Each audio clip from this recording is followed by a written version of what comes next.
killed 7 men. Yes, you And did. I'm asking you, what got you to kill the 7 men? And I'm telling you because the cops let me keep killing them, Nick. Don't you? Do you think Aileen deserves an electrocution, a quick death? Absolutely. Absolutely. That your wife and kids get raped. I would ask that you would point Right.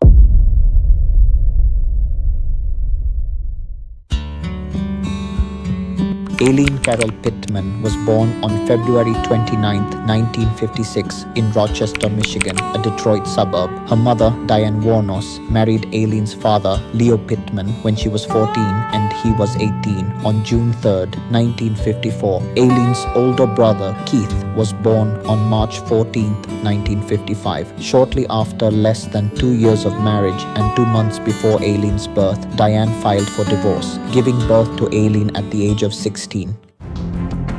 Aileen Wuornos never met her father. In 1967, Leo Pittman was sentenced to life imprisonment for kidnapping and raping a 7-year-old girl. Diagnosed with schizophrenia, Pittman committed suicide by hanging in prison in January 1969. In January 1960, when Wuornos was almost 4 years old, her mother Diane abandoned her children, leaving them with their maternal grandparents Laurie and Britta Wuornos, who legally adopted Aileen and her brother Keith in March 1960. Both grandparents were alcoholics.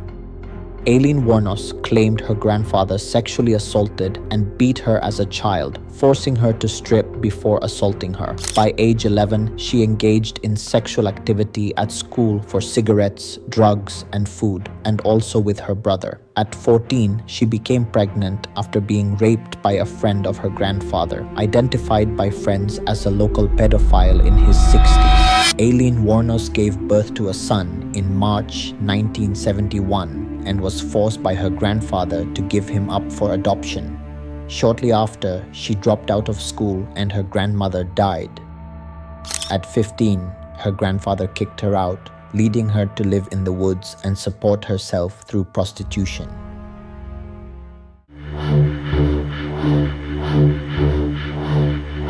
In May 1974, at 18, Aileen Wuornos was arrested in Jefferson County, Colorado for DUI, disorderly conduct, and firing a gun from a moving vehicle, later facing charges for failure to appear. In 1976, Wuornos married 69-year-old Louis Fell in Florida, but their marriage was tumultuous. She got into frequent bar fights, assaulted him with his cane, and he obtained a restraining order. Later that year in Michigan, she was arrested for assault and disturbing the peace. On July 17th, Aileen Wuornos' brother Keith died, and she received $10,000 from his life insurance. Her marriage to Louis Fell was annulled on July 21st. In August, she was fined $105 for drunk driving, using her inheritance to pay the fine and splurging the rest on luxuries, including a new car that she soon wrecked. By age 22, she had attempted suicide multiple times, including once by shooting herself in the stomach. In 1981, she was arrested in Florida for armed robbery and sentenced to prison, serving about 2 years after her release. She was again arrested for passing forged checks and later suspected in a theft involving a revolver and ammunition. In early 1986, Wuornos was arrested in Miami for car theft, resisting arrest, and using her aunt's ID. Police found a .38 revolver and ammunition in the stolen car. A few months later, she was detained again after a man accused her of threatening him with a gun and demanding money. Officers found spare ammunition and a .22 pistol under her seat. In 1986, 30-year-old Wuornos met 24-year-old Tyria Moore, a motel maid at a gay bar in Daytona Beach called Zodiac. The two soon moved in together, with Wuornos supporting them through sex work. In 1987, they were detained by police after being accused of assaulting someone with a beer bottle at a bar. In 1988, Wuornos accused a Daytona Beach bus driver of assault, saying he pushed her off the bus after an argument, with Tyria Moore listed as a witness. Later, during her trial, Wuornos described her relationship with Moore as love beyond imaginable, and even before her execution, she said she was still in love with her.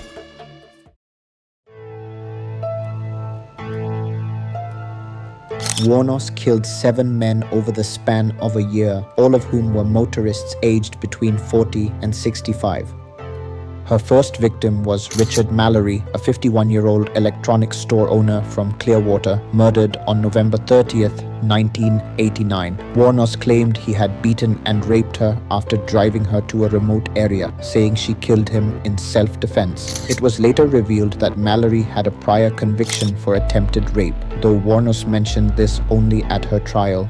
His abandoned car was found 2 days later, and his body was discovered soon after he had been shot multiple times, with 2 bullets to the left lung proving fatal. David Andrew Spears, 47, a construction worker from Winter Garden, was reported missing on May 19, 1990. His naked body was found on June 1, 1990, along US 19 in Citrus County, having been shot 6 times with a .22 pistol. Charles Edmund Cascadden, 40, a part-time rodeo worker, was murdered on May 31, 1990. His naked body was found on June 6 in Pasco County, wrapped in an electric blanket and badly decomposed, with 9.22 caliber gunshot wounds. Witnesses reported seeing Wuornos with Cascadden's car, and she had pawned a gun later identified as his. Peter Abraham Seams, 65, a retired merchant seaman, disappeared in June 1990 while traveling from Jupiter, Florida to Arkansas. On July 4th, his car was found in Orange Springs, Florida Moore, and Wuornos were seen abandoning the vehicle, and Wuornos' handprint was discovered on the interior door handle. His body was never recovered.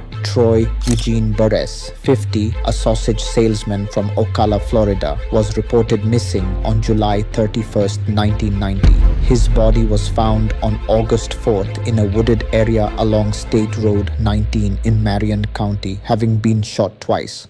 Charles Richard Dick Humphreys, 56, a retired Air Force major, former child abuse investigator, and former police chief, was murdered on September 11, 1990. His body was found the next day in Marion County, fully clothed and shot 7 times in the head and torso. His car was later recovered in Suwannee County.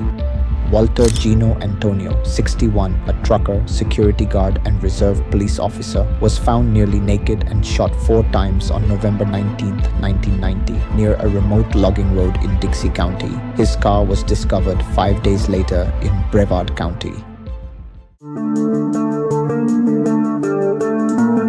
On July 4, 1990, Wuornos and Moore abandoned Peter Seams's car after a crash. A witness provided a description of the 2 women, sparking a media search. Police found some victims' belongings in pawn shops, and Wuornos' fingerprint on a receipt matched the print in Seam's car. Her prior criminal record in Florida allowed authorities to confirm her identity through the fingerprint database. On January 9, 1991, Wuornos was arrested on a concealed weapon warrant. Authorities already suspected her in the murders, and with Moore's help, she confessed on January 16th, claiming self-defense. Later that year, she was legally adopted by Aileen Wuornos. On January 14, 1992, Wuornos went on trial for the murder of Richard Mallory. Using Florida's Williams Rule, the prosecution introduced evidence of her other crimes to show a pattern of behavior. With Moore's testimony, Wuornos was convicted on January 27th. Defense psychiatrists testified that she was mentally unstable, diagnosing her with borderline and antisocial personality disorders. 4 days later, she was sentenced to death. During the trial, Wuornos' defense tried to introduce records showing that Mallory had previously been convicted of attempted rape in Maryland and had undergone treatment for sexual offenses from 1958 to 1962, with observations noting sociopathic tendencies. However, the judge refused to admit these records as evidence and denied Wuornos' request for a retrial. On March 31st, 1992, Wuornos pleaded no contest to the murders of Charles Humphreys, Troy Burress, and David Spears, stating she wanted to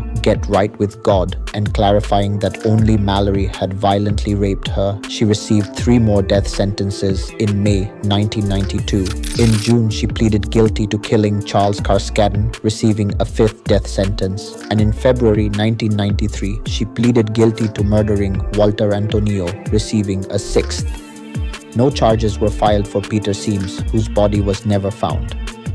Wuornos gave conflicting accounts of the killings. She first claimed all 7 men had raped or attempted to rape her while she was prostituting, then later said she killed them during robberies to leave no witnesses. In an off-camera interview with documentarian Nick Broomfield, she admitted it was self-defense but said she wanted to die after 10 years on death row.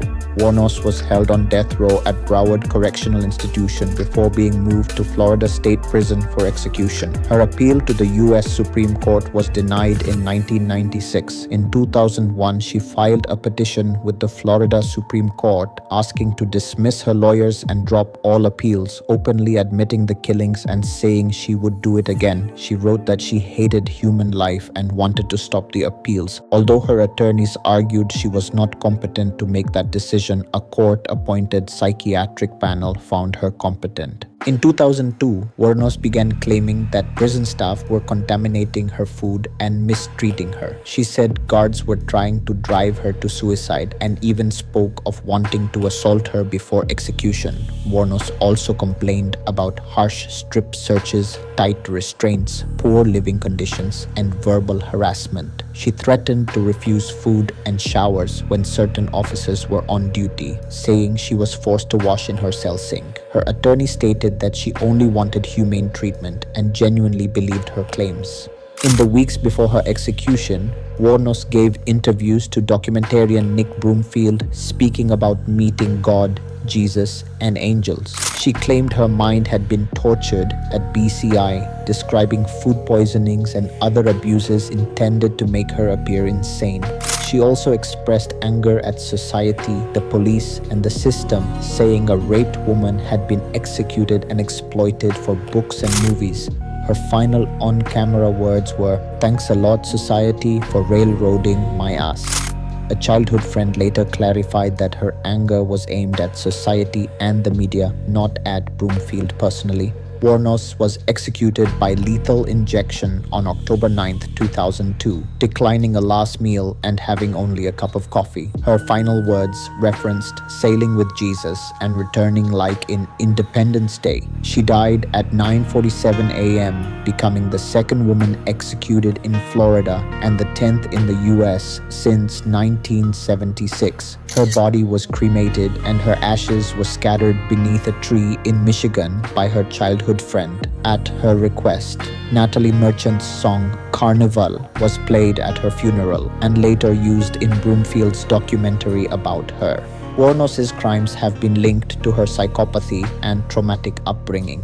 She scored 32 out of 40 on the psychopathy checklist and met criteria for borderline and antisocial personality disorders. Childhood sexual abuse, early sex work, and disrupted family relationships contributed to her psychological issues, including a violent temper and difficulty forming bonds. Unlike most female killers, FBI profiler Robert Ressler noted she killed in a spree for personal gratification rather than sporadically or for financial gain.